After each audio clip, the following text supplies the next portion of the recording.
Ready to boost your video creations? Try Maxon Studio. Maxon Studio's got your back with a sleek dashboard that's like your own personal editing playground. We're talking dynamic capsules galore. Our capsules are designed to supercharge your content creation game inside After Effects. So say goodbye to staring at a blank screen wondering where to start. Maxon Studio hooks you up with pre-designed, customizable elements. The collection is always growing, from elegant motion graphics to seamless transitions, animated titles, and amazing effects. The best part is, you don't need to be a design wizard or spend hours tweaking every little detail, because user-friendly controls make it easy to tweak text, colors, and more to match your vibe. So, what are you waiting for? Start creating breathtaking videos today with Maxon Studio. Take it for a spin with our free 14-day trial. Level up your content now.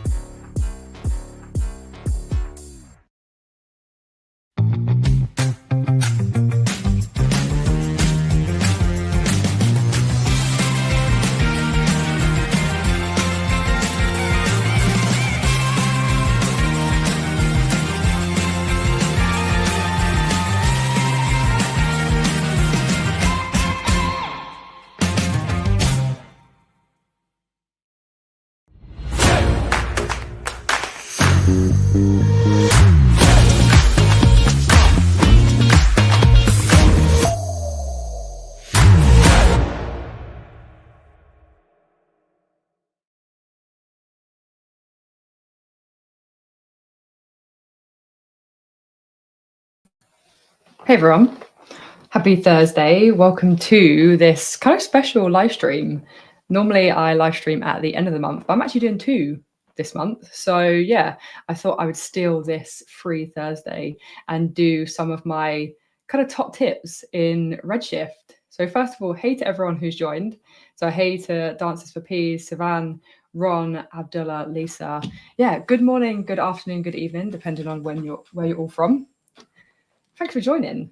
So yeah, think of this as like a maybe 40-minute quick tips live stream. So hopefully you'll come away with having learned something new. If you have any of your own tips, feel free to add them in the kind of like comments or the chat section of YouTube. So yeah, and ask any questions that you want. So yeah, we're streaming live onto the Maxon training team and the Maxon YouTube channels. So feel free to open up that little chat section, say hi, let me know where you're from, let me know any kind of like good tips that you know in Redshift, and we can share them amongst the community. That would be cool. Also, hey to everyone else saying hey. So to Animazed, Juan, Ben, Phil, Robert, Tracy, Max, Vince, Uber. Nice to see you guys. And you're welcome, Lisa, for doing this extra one. I like streaming as much as I possibly can. So yeah, the more the merrier, in my opinion.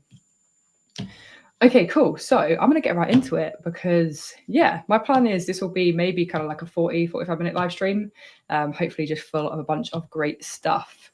So we're going to be covering tips inside of Redshift, and some of these tips will be available in any DCC. So whether you're using C4D, Maya, Blender, Houdini, hopefully you'll learn something new in here.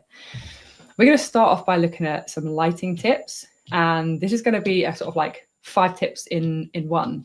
And it's just a few little things that we can do to, spice up our lighting.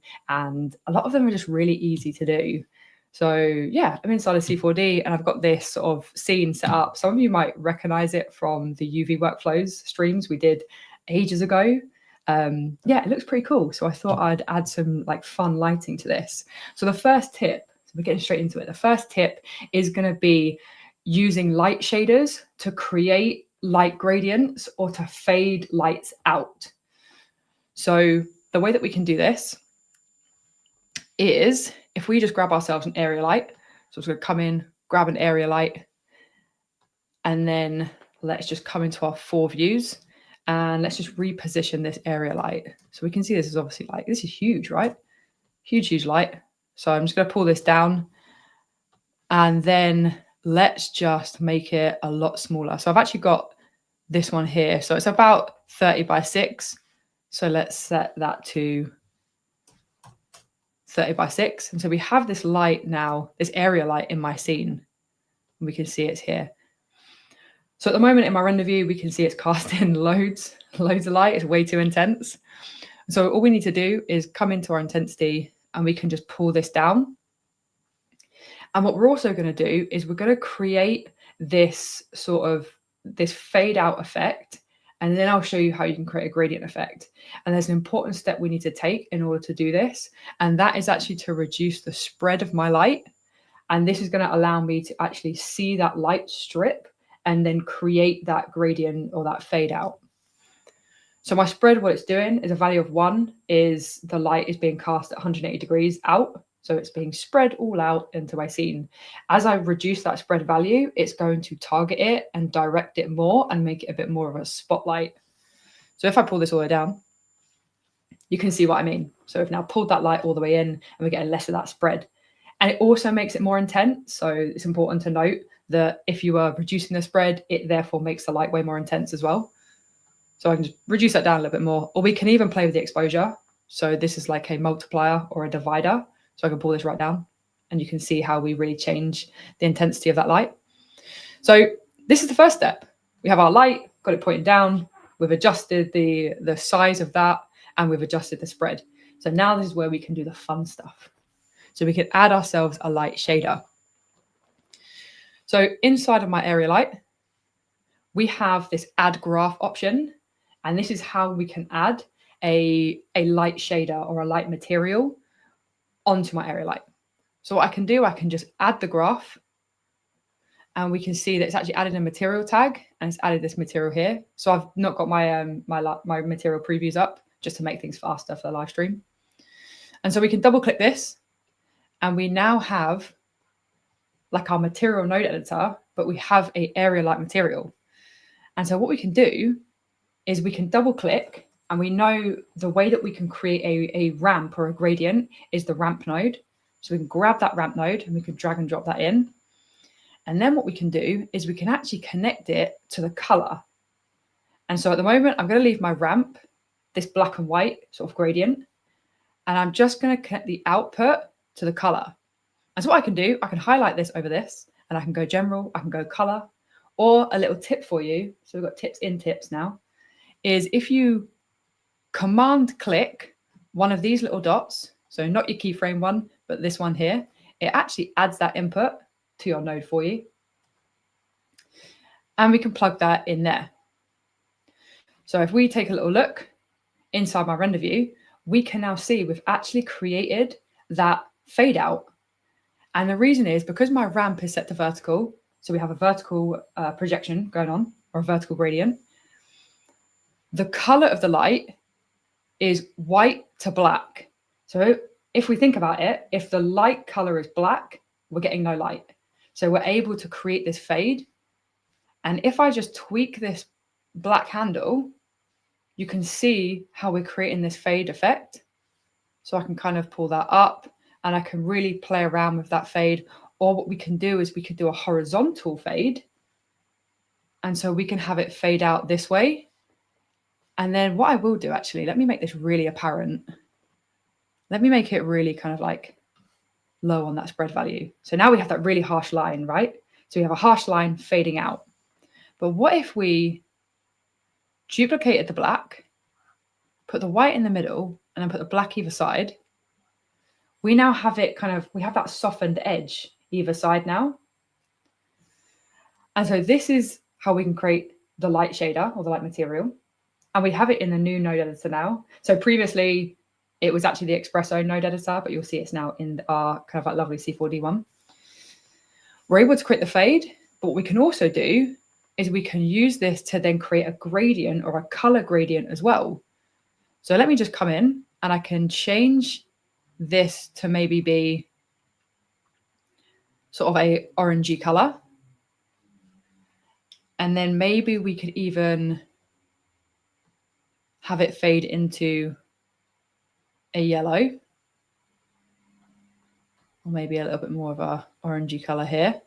And then we can sort of grab a second one and we're able to create this different sort of light pattern just by playing with some of our colors inside of here. So we can create these different kind of effects, and we can change the projection of that as well. And then we can create different gradient effects that way. And so if I just kind of bring on the one that I made sort of on the actual shot that you saw on the hero image of this, is it's literally just the same thing. So we have that gradient light, and then it's just a ramp, and these are the colors that I went with for that one. Okay, so that's your first one. So that was our first tip. That is just by looking at gradients and the way that we can create light shaders. So loads of different possibilities that you can probably come up with and make it look far better than I can on here. The next one is working with gobos.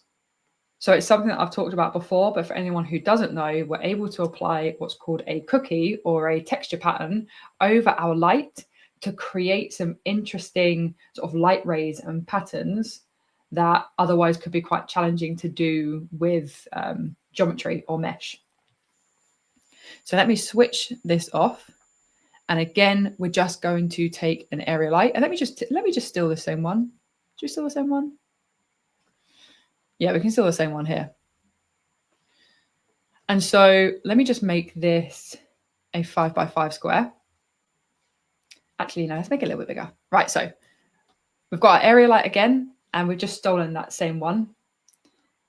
And we've got our spread down to 0. Again, this is really, really important when we're working with gobos. We need to make sure our spread is either at 0 or a really, really low value. And I'll show you why in a minute. So what we need a gobo texture. So I've actually got one of the Grayscale Gorilla ones. Yeah, shout out GSG. And it looks something like this. And so this is kind of what a gobo texture would look like. But you can kind of really use any gradient texture. Effectively, what's going to happen is everywhere that we see as black is going to block the light.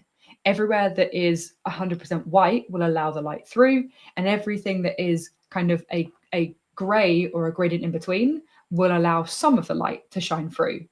That's kind of the concept here. So we can take this sort of really standard, not very exciting looking area light. We can apply our gobo, and the where we do that is inside of my area light, come down to our object tab, and then you've got this texture input here. And so it's going to be plugged into this opacity texture input. So again, simple drag and drop. So I'm going to drag and drop my gobo into here. And now hopefully you can see what I might do is I'm going to make this a lot more intense, but purely so you can see it better on the stream. So if I increase that intensity, we now have this far more interesting light pattern that isn't just this basic square. And we can do kind of window effects, we can do plant effects, we can do animated gobos. So what we can do is, if I drop this down, so in my little opacity texture, drop that down, we have animation. So you can actually apply a animated gobo, so PNG sequence, and then you can set the mode to simple, it's just going to play through the animation. Loop is going to loop through that animation. So when it gets to the end, it will go back to the beginning and play through.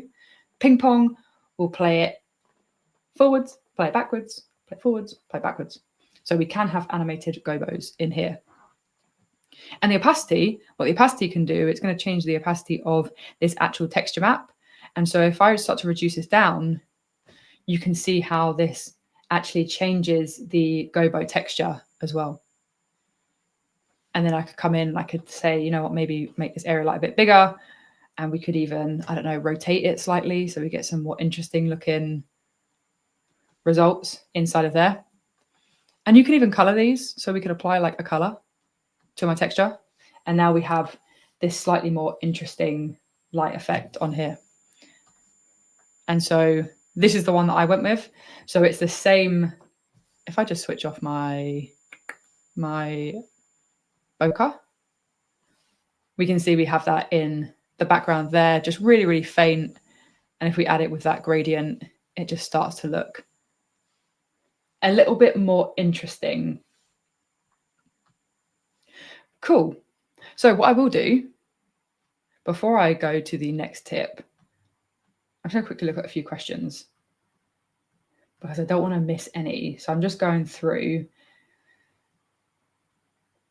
So there's a question from Peter saying about the visibility toggle from the Redshift area light. So have they removed that? I didn't know that. That was interesting. Is this not? So I think if we're talking about the visibility of the actual light, you should be able to. If I'm getting the question right, that is, and apologies if I'm not. Let me know if I'm not. We should be able to still have the light visible. So what this means is if we enable this, the light, the wireframe of the light will actually be visible in my render as well. So yeah, Peter, let me know if that's the answer to your question. Cool, just flicking through here. So from Lisa, quick question. What's the difference between intensity and exposure? They seem to do the same thing. I agree. They do on the surface look like they're doing the same thing.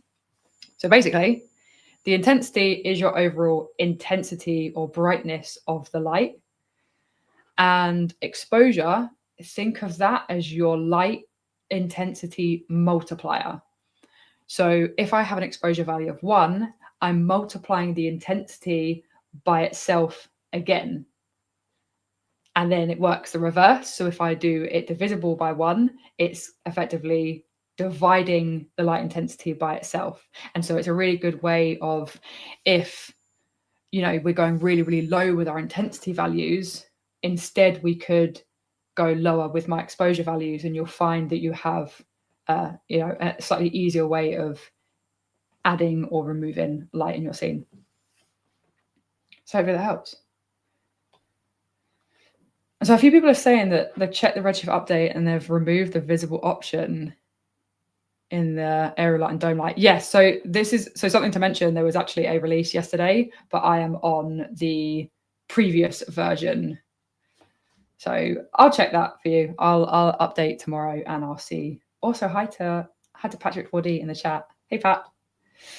So yeah, sorry about that visibility thing. I'll find out for you, but I'm on the slightly older version of Redshift because I make it a point not to update just before I do a live stream. Cool, right, so moving on, a couple of extra little tips here in lighting. So we've just covered light shaders and gradients or fade outs, and we've looked at creating gobos. There's another little tip here, and this is something I learned from my streaming pal, Dustin Valkema, and that is bounce cards and negative fills. This was something I didn't even know what those words meant before I did the stream with him. And it's a really cool way of adding or removing light in your scene. And what's great is it actually doesn't necessarily impact render time because it's not an additional light. So what I mean by that is, sometimes in photography or light studios, you could have a big white piece of card, and if a light was pointing towards it, because white or bright materials then add more light bounce, the light's going to hit it, and it's then going to bounce, and it creates more light in your scene. And it's the opposite effect. That's a bounce card. The opposite effect for a negative fill, if you have a big black sheet or a big black wall, as the light hits it, the light gets absorbed, and so it takes away some of the light in our scene. And it can be a nice trick to add or remove light without adding an extra area light. And so let's take a look at how we could do this. So if I add a plane into my scene, and what I'm going to do is, let me just go through main. We have this plane, and let me just set it to positive X, and let me just slightly get it out of shot. So I have this big sort of plane here. Let's maybe we could make it a little bit smaller. And if I create a new material, and let's just create a white diffuse material, hopefully you can see, hopefully it's visible, as I switch on and off this plane, we're getting additional light in my scene, but we haven't had to add any other lights. And so this would be effectively a bounce card. But what we could do, we may not want to go as intense as this white color. So all we're changing here is the color of the material on the bounce card.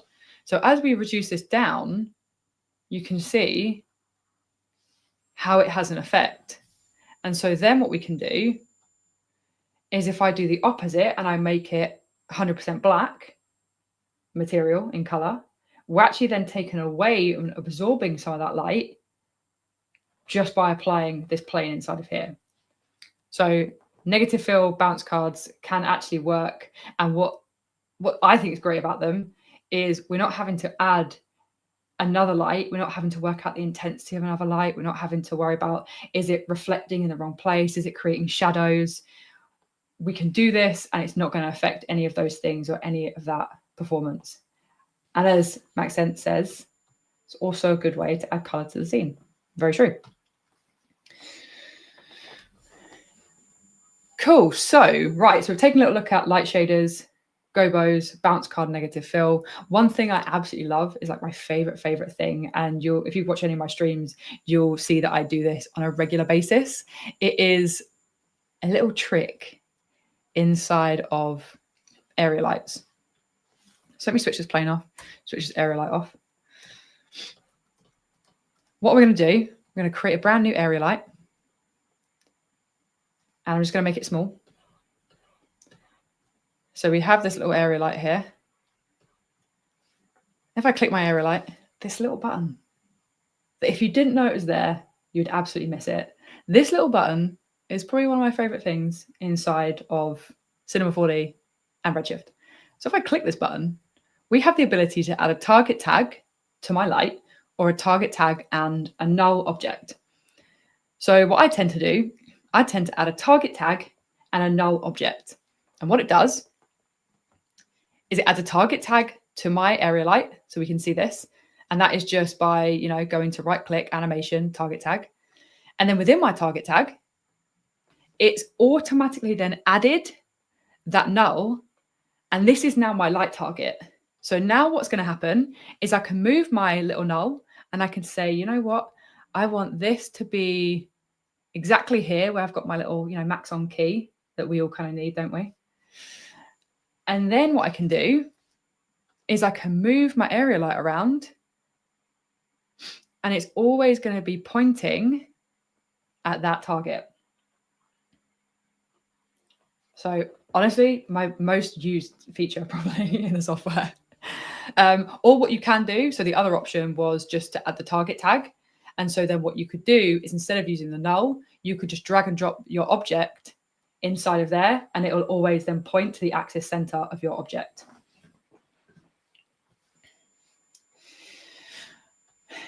Brill. So we're absolutely flying through these. That's great. That's good. That's a good thing. So another one, this is something I talked about a little bit on my Instagram the other day, is clay mode. So what you'll find sometimes when you're lighting is sometimes there's a conversation of, do I do my lighting first or do I do my textures first? The same kind of concept to the bounce card and the negative fill. Bright and, light materials that have emission and things like that, or reflection, can impact how our light looks, as can darker materials. It can, make it bounce, it can absorb light, etc. And so what I like to do is something called clay mode. So in your render view, I just need to pop open some of my extra little buttons here. There's this option. If I drop this down, we're in regular mode, so I can see my regular render, but we also have this clay mode. And so what it's going to do is going to apply a clay material over the surface of all of my objects, and it's going to allow me to really see how my light is lighting my scene without the impact of my textures on materials. This is also an extremely useful tip when you're working with displacement. If you can't necessarily see your displacement because of your lights and your materials, switch on clay mode, and I promise you it just makes life so much easier.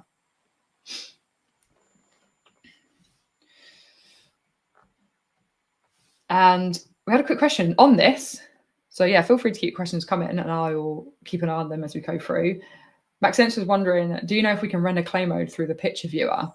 So what you can do is you can actually use the Material Override option. So inside your render settings, you can right click and there is Material Override.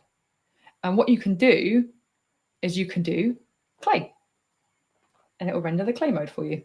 Or what you can do is do a custom material, and you can throw in any of your materials. I mean, ideally not that area like material, but you can throw in your material and you can render it that way. So you can create your own clay, create your own wireframe, create your own AO, and you can easily render this way. So yeah, right click, Material Override. And we also had a quick question. So on this, is it possible to exclude glass materials with clay mode? Yes. Exclude, drag and drop your material. The ones that you want to exclude, just drag and drop those in there. So you can include and exclude certain things.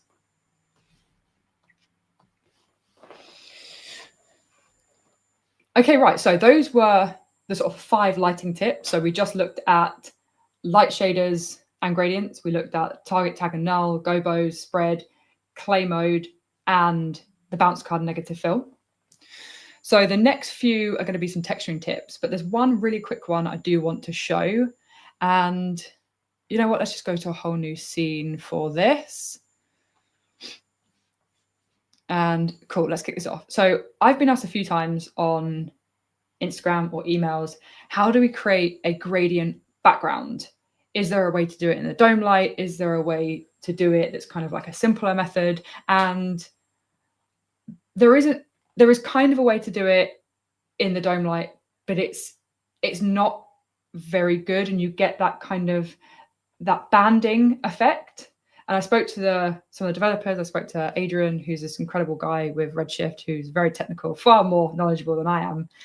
And the method that he said to do it is by using mesh and the Redshift object tag. So I'm going to show you, and this absolutely is the way that I would create a gradient background with more control inside of Redshift. So just for convenience, I'm just going to throw an object just so we can see it. And I'm going to throw in a camera, and I'm going to look through my camera. So what we can do is we can create a plane, and I'm going to make the plane a child of my Redshift camera, and I'm just going to zero it out. So what I've done, I've zeroed, so I've command 0, which has reset all my coordinates to 0, and it's now put it in the sort of coordinates of my object. If I set it to +x in my orientation, and then, is it +x? Have I done the wrong one? I have. Let's do +y. There we go. +z, or z, if you're from the US. So what we can do is it's still a child of my Redshift camera, and I can just scale this up, pull it as far back as we need to. And now we effectively have this background on here. And then to get a nice gradient, we can create an incandescent material. And incandescent is just a nice sort of illuminated material. So if we use the standard material here, we won't get the correct kind of colors that we're after. So we can throw that on my plane. And then very similar to that area light, actually, we can just grab a ramp. So this is how we create a gradient. It's called a gradient in Octane. It's called a ramp in Redshift. We can connect this to my illumination color. And let's just load in like any old preset here. So we have our background. And now what happens is as I move my camera, my gradient background will stay as it is. And that's because it is linked as a child of my Redshift camera. And so then we can come in and we can change this gradient if we want to. We can tweak it. We can play with the handles. But we don't have to worry about having to create a gradient and add it to our dome light. The final step of this is adding the Redshift object tag to the plane. And then we just want to make sure that we switch off all of these controls. And this means it's not going to cast any shadows. It's not going to receive any shadows. It's not going to, mess with any of our reflections or refractions. It is purely just now going to be that background gradient. So this is the best way to do that for now. Okay. So let's dive into, let's open up another scene file here. What have I got going on? Random material. Here we go. And let's just set my output to be something like this. Okay, so let's kick this off. Okay, so this, let me just switch off that. I want to show you something that I actually posted on my Instagram yesterday, and it's a way of creating variation to noise really, really easily with the Jitter Node, but I'm going to do it in a little bit more detail. So I'm just going to create a brand new material. I'm going to build this all from scratch for you. I'm going to drop it on my little Lego piece here. And cool, right. So this is what we have. So as we know, when we use like a cloner setup and we apply a Maxon noise to it, if I just solo this noise, so again, kind of like tips in tips here for you, you can actually solo, if you're using the C4D node editor and not the Espresso node editor, you can solo to see how noise projects on your objects in your render view. And so what I'm going to do is, just to make this extremely visible for everybody, I am going to increase contrast. Right. So what's happening here is it's not insanely visible. You know what? I want to make it really visible for you all. So let me just steal a little Lego piece. And then let's put it here. And then let's just command click. Right, so I'm just going to recreate something for you just to show you this. Okay, cool, right. So we can see we have the exact same noise on our patterns here. So what we can do is, why can't I move this? Well, let's try it again. Okay. For some reason, I can't move the Maxon noise. I'm attempting to, but it's not working. Okay, let's see if I can just do this without having to move nodes. There we go. So we've got the Jitter node. Oh, there we go. It's come back to me. Thank you. Thank you, Redshift. So we have our Maxon noise here that we can now see. We have this different, we have the exact same pattern on each noise. What we can do is, if we change the offset of each of these, we're going to get a different pattern across the different ones. But what we can do is we can use the Jitter node to automatically adjust and change the offset. And the way that we can do that is because the offset is a float value, so X, Y, and Z, we can use the output float and we can input to the offset.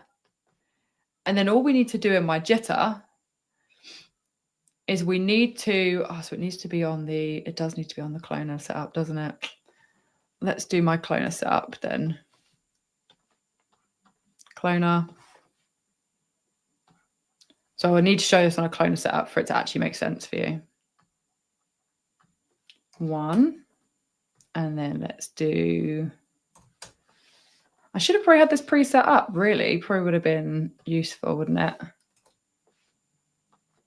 Let's try, let's come out of here. So let me set this up really quickly. It won't take too long. So we have my cloner. Let's see my cloner. Do my count, and then let's do the X axis. And let's do this a bit more. Here we go. This is gonna look better. Right. So, right, let's do that again, just so I can actually show that a little bit clearer. So, cloner setup. We have the exact same clones on here. We have the exact same pattern on our clones. This was a recurring issue that we all come across when we're working with cloner setups. So in order to get a different pattern on these, what we need to do is we then need to do that jitter setup. So it won't work if they're separate objects, but that's fine because we can just set up our own noise on the different objects if we want to. But in this case, if we want to be using MoGraph, we can actually output that float into the input offset. And then as I come in and I increase these values, you'll see how that pattern starts to change. And so if I enter a value of 10, we can now see that each of our clones is now getting a different noise pattern. So this is how we're able to use that cloner setup with noises or with textures. We can use it with texture maps as well. And we can use the jitter to change this. So the float max value, the important part about this is to make sure this number is higher than the number of clones that you have. So if you have 100 clones, make sure this value is at least 100, so you get 100 different patterns.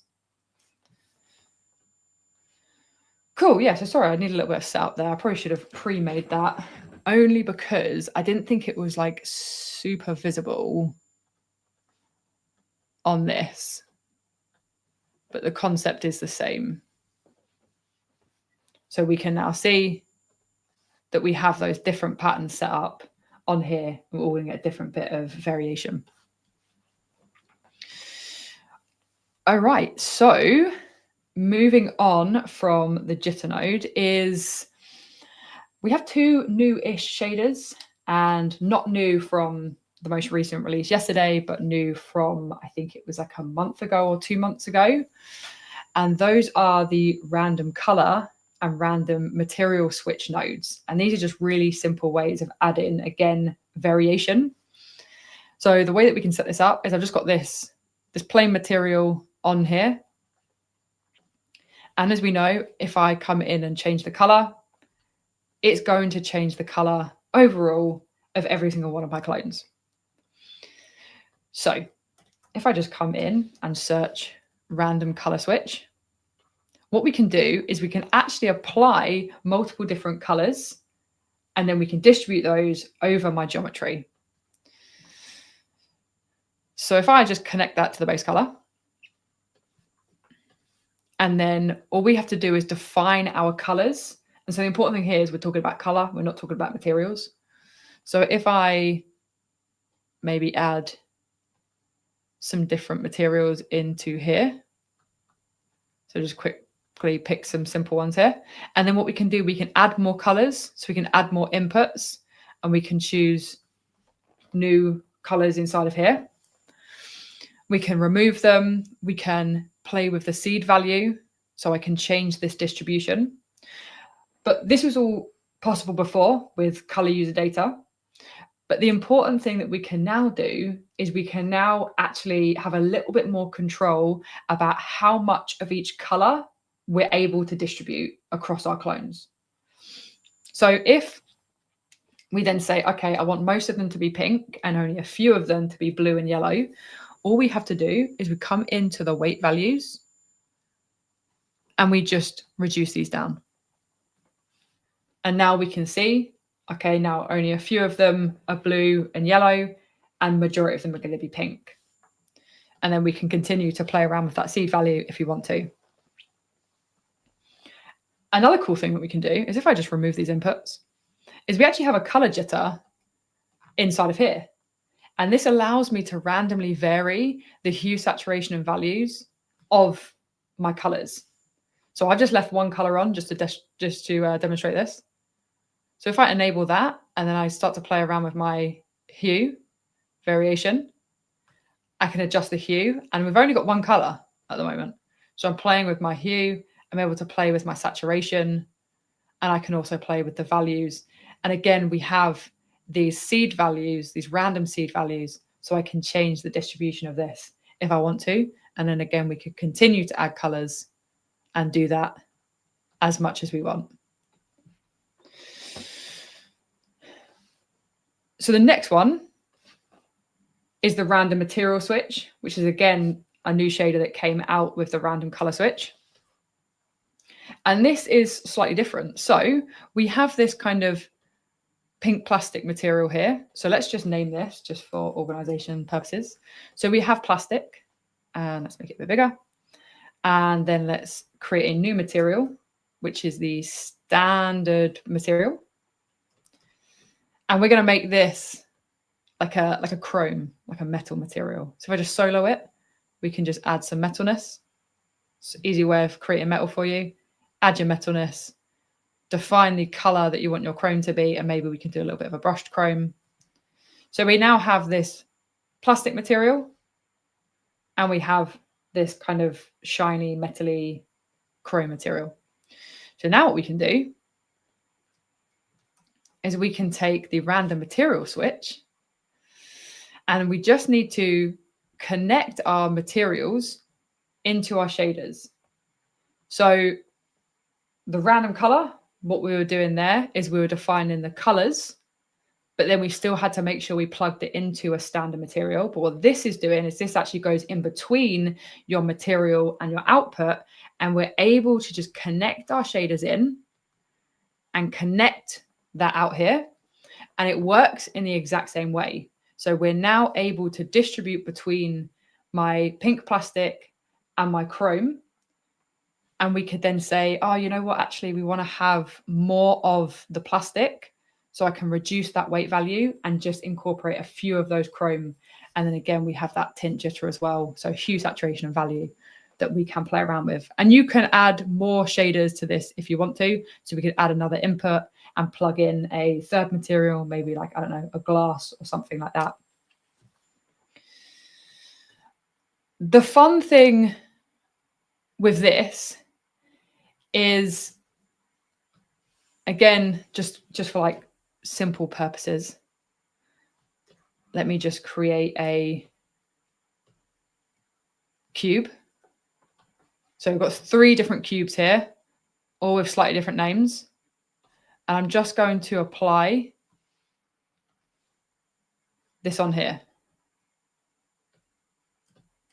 And let's just, I don't know, let's just do a dome light just so we can see these a little bit. So you're probably thinking, oh, Elly, but we could have done that before with a MoGraph setup. We can use user data. Yes, you can. It's not as easy to control when you don't have the distribution options. But where this now is quite fun is where we then have it on separate objects. And then if we do random color switch, and then let's just, again, just put in a couple of these different values. And then I connect these into here. What we're able to do is it should, why is it not giving me? There we go. I just had to change the seed value. So what it will now do is it'll actually randomly distribute these colors based on the name of our objects.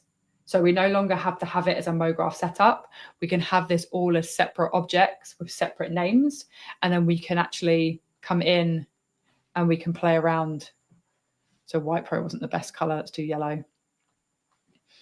And so this is one single material that is actually on all of the objects, but we're randomly distributing the color, and it would work the same way with materials as well. All right, cool. So while I'm on this setup, actually, let's, just for the sake of me not liking this dome light, I'm just going to throw in a HDR image. Okay, cool. So I'll switch that off. Right, so I want to show you something quick.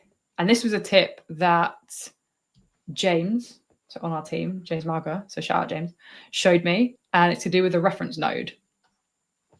So what we're going to do is I'm going to create a brand reference material. I'm going to set up a cube 1,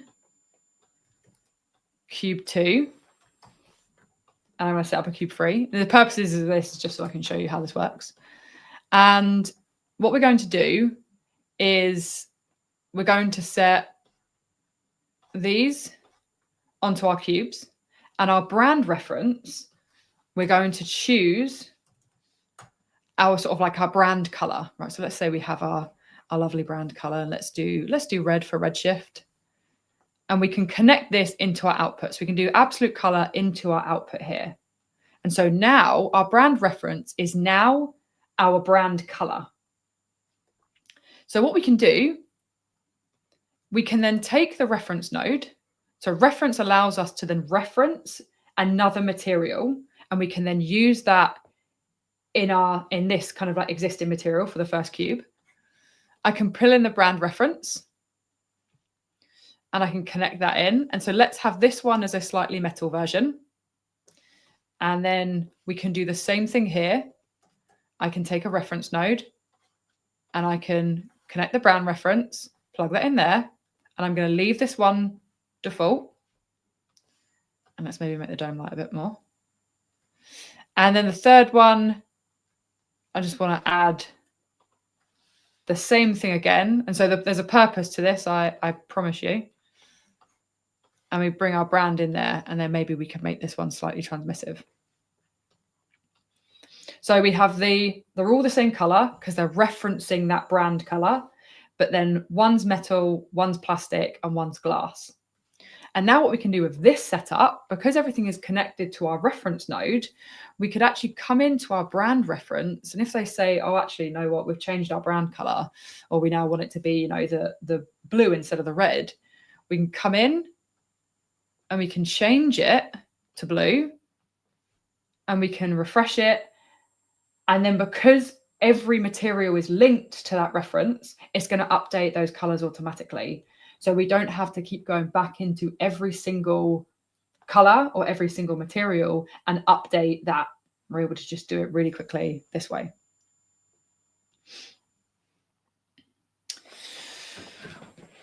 Okay, so the final sort of like few things I want to talk about is, let's talk a bit about displacement blending first, because why not? But let's do it on a bit more of an interesting scene file. So let's use this. We'll use this scene, why not? And let's use this object. So what we'll do is we'll just use the plastic and we'll bring this in here. So a lot of the time, what we do is we can do like a Maxon noise, for example, and we can set up some displacement. So what we do is you plug our noise into our displacement and our displacement into our displacement output. And then what we want to do is, let me just switch that off. And hopefully this should kick in. Oh no, we have the wheel. There we go. Oh, beautiful. Let me just reduce this scale down. This might still be a little bit too high. Okay, so let's tweak our noise a little bit. So let's make a bunch of tiny noise. So this is what we have. So a bunch of different noise here for you. And then in our displacement, let's make this a lot smaller. Okay, so what we have here is a single amount of displacement. But what if we wanted to add some secondary displacement? What if we want to say, oh, you know what, we want to actually have some slightly finer amounts of sort of noise here. We can maybe find one of the ones that has a little bit of a more interesting noise pattern, maybe make that smaller. But the trouble is, if we then add displacement and maybe we want to make this again a little bit smaller, and we connect that in, the only thing we can do at the moment is plug that into the displacement, but it's going to overtake our initial displacement. So how do we then combine these two together? Well, what we can do is there is actually a node that you may not have seen, and that is the displacement blender. And what this is going to allow me to do is it's going to allow me to actually combine up to 4 layers of displacement all into the same material. So all I do is plug my displacements into my input values, and I make sure I replace that into my displacement. And then what I have is I have these different weight values. So kind of similar to we're looking at the color, the random color weight values. We can choose how much we're going to distribute these displacements. Or what we can do is we can add a value and we can do an additive mode, which is going to add our two displacements together. And then what we can do is we're going to see them both on my object. And what's great about this is not only are we able to blend multiple displacements together, but we're also able to have full control of each individual displacement scale in here. So what we could do is we could, layer these two noises together, but we don't get that granular control of our different displacements. So that's something you might want to do. Also as well, we have a bump blender. So we have a bump blender here. So we can do the same kind of thing. The main purpose of the bump blender is if you're blending things like bump and normal maps together, you can use the bump blender. If you're just blending bump maps together, use the color layer. So use the color layer and just, combine them this way and use your add or multiply blending mode. But yeah, bump blender, round corners, normal maps, bump maps could all be blended together in the exact same way. Okay, so, God, it's already been 50 minutes already. It flies. So let me have a quick look to see if there are any questions as I was going through. And I can't promise I can answer them all, but from Lisa, when you're about to test rendering, which light is best for this? So if I'm doing a full test render, I've normally got my full lighting set up, and my general lighting consists of a dome light and HDR, and then area lights to kind of support some of those areas. So yeah, I would only ever do a test render once I've got my lighting pretty much done, because we're doing a test, we're not going to be able to see an accurate result. So yeah, I normally set up, I'd say maybe 95% of my lighting before I do any kind of test rendering. Cool. So there's a few questions about the lighting tool. I don't actually use it. I don't know if it's available in Redshift. I know people bring it up a lot, but I don't specifically use it. So I'm sorry, I can't help with that one. Dean was asking, is there a background object that will work in Redshift that will create the same result as the plain object in the ramp material? No, so the background doesn't work. I don't believe the background object works inside of Redshift. The best option really is the one that we just looked at, which is creating the mesh and applying the gradient to that. Yeah, like I said, there's a way to do it in the dome light in the environment, but it's 8-bit. So you get banding, and so it doesn't actually look nice. And so that was a method to actually make it look nice.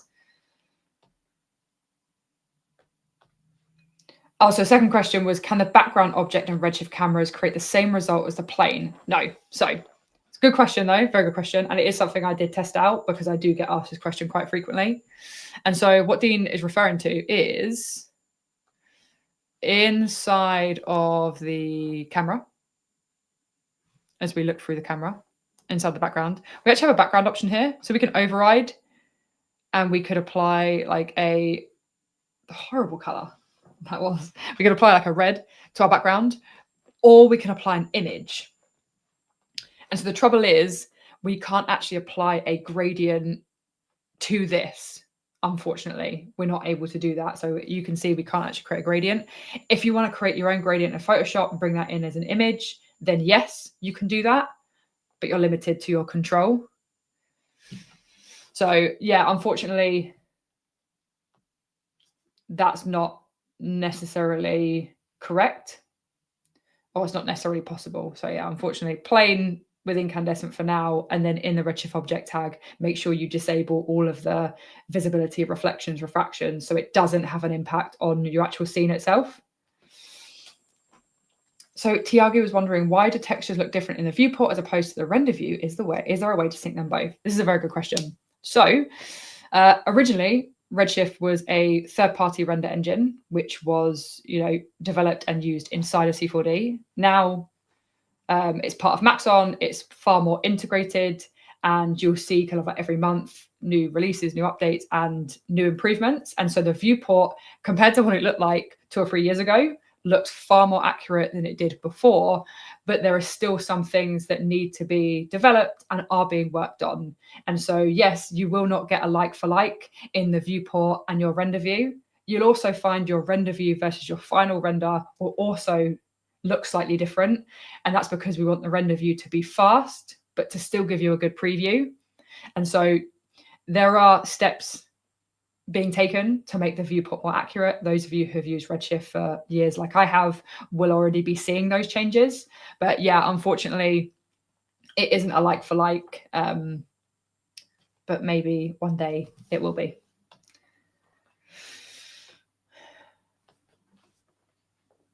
When will the stream be available for download? Yes, absolutely. So all of our streams are recorded. We're actually streaming on the Maxon Training Team and the Maxon YouTube channels. Everything gets uploaded onto the Maxon Training Team YouTube channel. It's also timestamped, thanks to the amazing Dr. Sassy. So shout out Dr. Sassy. So you will be able to go back through.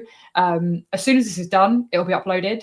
But by maybe kind of tomorrow sometimes, you will then have the timestamps. You can go back through and watch all of these tips if you want to. We've also had a mention from Peter saying about the visibility. They've replaced the toggle with a camera contribution slider in details. Cool. So that's useful. I'll definitely check that out. Like I said, I'm actually not on the most current version. It came out yesterday, and I make it a habit not to necessarily update before a live stream just in case. But I will be downloading it today or tomorrow, and so I will check that out. But good to know we do have an option in there. This is a great question. Is it possible to create or control dust, dirt on surfaces or other materials with Maxon noise? Yes, absolutely. So we just looked at how to create that displacement. You could do it that way. Or another way that we can do it is, if I just bring that back and let's just get rid of these. I'm just going to do this on this like really simple cube. Just it makes my life a little bit easier. What we can do is we have something called the matrix scatter. And what you'll see here is it's like a matrix scatter object with a Redshift object tag on. What we can do is if I wanted to add like little dust particles or little kind of like elements to the surface of an object, we can change this mode to object. And then it's asking us, what object do you want me to clone my matrices on? So that would be our cube. And now hopefully you can see we have these tiny little spheres on here. And that is due to the Redshift object tag and the particles option. We have optimized spheres and we can add more of them. So we could do like 2,000 of these and we have more and more and more. And what's great about this is it's not actually geometry in my render view. So I can go quite high with this number inside of here. So let me actually switch this off now just so you can see everything. So we have the count value and we have these in here. We have our little optimized spheres. We can create points. We can create custom objects. So what we can do is we can go custom objects and then we could do like the little guy here. And then we can drag and drop a custom object in here. And then we've got a little guy. And we can even reduce the scale. So we've got little versions of this dude kind of going over here. So this is a cool way of adding like dust pieces to an object. Or yes, you could do it with displacement is probably the better option, but it would displace the mesh itself. So if you want it to look like additional pieces on top, then this could be the method for you. This could be a little bit easier. Okay, let me flick through. So Nazar was wondering, how can we reference bump, setup, or a set of nodes? So yes, in the same way that we set this up, you could set up your whole material and your node tree, and then you can just have that all in your material, and then you just reference that material just like we did. So you can reference loads of things. So I'm actually referencing this material here, which I've chosen just to have color. But if it has everything else in it, if it has bump, displacement, whatever, we can do that in there. So you now was wondering, is the reference node a new addition or was it since a previous version? No, it's been there for a while. It is not a new version. Let me just flick through. So there's a couple more things that I want to talk about. And that is a little bit on kind of optimization. So I don't want to go too long. I did promise you kind of like a 30-40 minute stream and I've lied to you. Sorry. But hey, we've got a couple more things to show and then I'll do a couple more questions. But yeah, I'm glad it's useful though to everyone. So I want to talk a little bit about optimization. It's something I talk about all the time. And no, I'm not going to be going through the whole optimization setup, but I do want to talk a little bit about some of the things that are important. So I recently did like a workshop on this. So here we go. This is one of the scenes I want to talk about. So a few things can impact not only your Cinema 4D performance or your sort of like performance in 3D in general. I imagine it's kind of general rules across all DCCs, but also that can impact your render times and things like that, and your render view as well. So here's a few little things that could be important. Feel free, to screenshot or anything like that. So if you work with simulations and dynamics, cache those or bake those down. And what I mean by that is, right click, bake as Alembic, or inside the simulation tag itself, you can actually cache this. And this is handy for a few different reasons. So the first reason that it's handy for is because then when you then are working in Cinema 4D, it's not trying to also calculate your simulation. It's not trying to calculate that per frame. It's actually already cached and baked. It's also important, any of you that use render servers, any of you that use different laptops, different machines, you might find with simulations that aren't cached, you will get a different result dependent on the hardware or the machine that you're using. I wish I could tell you why this is. I don't know why, it's just the case. So if you're using a render server and you are looking to render your machine out across 2 or 3 or 4 different machines, make sure it's cached, or you will find that in some instances, the result that you're getting per frame is different. So bear that in mind. Things like high subdivisions, so high polygon counts. Again, we can slow things down. If you can, use Redshift Tessellation when possible. And what I mean by that is, if we have an object, so maybe we have a sphere. So we have our sphere here, and we can get rid of these, get rid of that. And if I make it 16 segments, so low resolution, what we can do is, we can up-res this to make it nice and smooth, but that can reduce performance. Obviously not in this case because it's just a sphere, but if we're talking about general concepts of these tips, and what we can do, we can go to our Redshift object tag under geometry. If we override geometry, we can actually enable tessellation, which is subdivisions. And so now what you can see is we have a low res object, but we have it high resolution in my render view. And so again, this is scene dependent and it depends what you are doing, but if you can, use Redshift Tessellation. Another little tip for you is to avoid high object counts.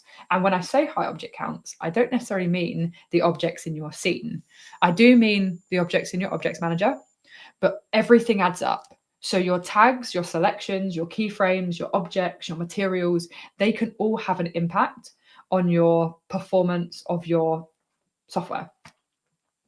And for example, I worked on sort of like optimizing a scene for a studio, and they had a particular asset that had, about 100 material tags on, and opening the scene took 6 minutes. We optimized the asset, deleted all the tags, optimized it, had 4 tags to 4 materials, and then we reopened it and it opened like that. So bear that in mind when you're then building your scenes, and as much as possible, if you can reduce things down, try and do that. High resolution textures, use procedural noises if you can, and then remove any unused objects and materials. And at the bottom, I just did the little things that are expensive. So unfortunately, displacement, motion blur, depth of field, caustics, refractions, if you have them all in the scene, they are going to impact your render times, unfortunately, and that is just the way it is. There are some things that we can do. And that is optimization. And so I actually did a stream on this a number of months ago, which shows how to get faster renders inside of Redshift. And I kind of like plug this all the time because it's still valid. As Dean said, caustics are the worst offender. Agreed. Yeah, so this basically is an hour-long stream, but feel free to play it on 2x speed because I talk a lot. And it goes through this optimization workflow here, which looks at unified sampling, local sampling, GI, and trace steps. And if there's ever a reason for you to do this, these are some of the tests that I did. This presentation was for a workshop that I did last week. And so these are some of the times that I could achieve. And the important thing here is the quality is the same. So it's all well and good getting faster render times, but if the quality is reduced, it's not necessarily beneficial. And so here are some of the others. Again, taking it from 7 minutes 40 to 1 minute 13, and then again, just sort of like 8 minutes to just under 4 minutes. So these things can make a big difference, as can things like hardware. But obviously we can't necessarily impact hardware, but we can impact our render times by looking at how we optimize our render settings and also how we optimize our scene itself by doing things like instancing. So, quick question from Tiagi regarding high object count. Any tips when using rigging character objects that makes a ton of stuff in the objects manager? So I'm going to be completely kind of straight here. I'm not very familiar when it comes to character rigging. But I don't know if anyone in the chat has any tips for this. If you're not experiencing underperformance, then this stuff's absolutely fine. It's mostly if you are coming across kind of issues and lag and stuff like that, then you might want to look at ways to optimize your scenes. And those are just a bunch of different tips that you can do. But yeah, if anyone has any tips on this, if not, feel free to drop us an email, training@maxon.net, and I can send it to some of the smart people in the team. Cool. So if we have no other questions, so I think we have one quick final one from Faded. When using surface distribution, sometimes a value doesn't represent actual object counts on the surface. Why is that a low poly mesh? Oh, that's interesting. Yeah, it should represent. It could be something to do with a low poly mesh. Yeah, normally it should actually represent the object count on there, but no, it could actually be to low poly mesh. Maybe try one of the different modes or one of the different methods and see if you're able to actually get a better kind of distribution of that. Okay, so a little question here from Lisa. What are the best times to stop by your studio with a laptop for help? You can always ask me questions. Unfortunately, I don't have a studio. I'm in my house, actually. I'm at home in the UK, but I say this, like, my emails and my DMs are always open. Feel free. I'm sort of like going to do a little like plug here. Feel free if you do want to get in touch with me and ask me any questions, anything on Redshift, C4D, any of this stuff. I post a lot on my Instagram. DMs are definitely always open, so feel free to contact me through there, or just the training@maxon.net will actually get through to a bunch of the team as well. And before we kind of like wrap this up, if there are no other questions, what I do want to show is, I've already kind of talked about the Maxon Training Team YouTube channel. There is so much content on here. The team does an amazing job. We're currently doing Chad's doing a really great, look at this, I love him. He's doing a really great Falling in Love with Red Giant. And so those of you that are into sort of video editing, post-production, all that kind of stuff, we're doing a Creative Max on there. We have so many different playlists and training sessions that you can just dive into on there. So I can't kind of shout out the team enough. They're amazing. It's all free and timestamped, thanks to Dr. Sassy. And if you ever want to find out kind of the other stuff we have going on, we have an events page on the website. And so on here is all of our live streams. So every single live stream that we do, you can dive into here and you can see that. But we also have a bunch of in-person events coming up. So all of the in-person events that we do, you could also find on here. So come to an event, come see us, come like hang out and say hi. Like we'd love to answer your questions in person and to meet you all in person. And as always, you know, thank you so much. Like I feel like I lied when I said this is going to be a 40-minute stream. I also lied when I said it was going to be 10 tips because I lost count. I don't think there were 10. I think there were way more than 10. But hey, I hope you all enjoyed it. Yeah, I'll be streaming again at the end of this month. But yeah, don't forget there's loads of other great streams going on. And thank you everyone for taking part in this session. I hope you enjoyed it. Feel free to, you know, comment and add your own tips and tricks. Like I love learning this stuff as much as you do. And yeah, all the best everyone. Happy Almost Valentine's Day for tomorrow. And I'll catch you on a stream soon. Bye everyone.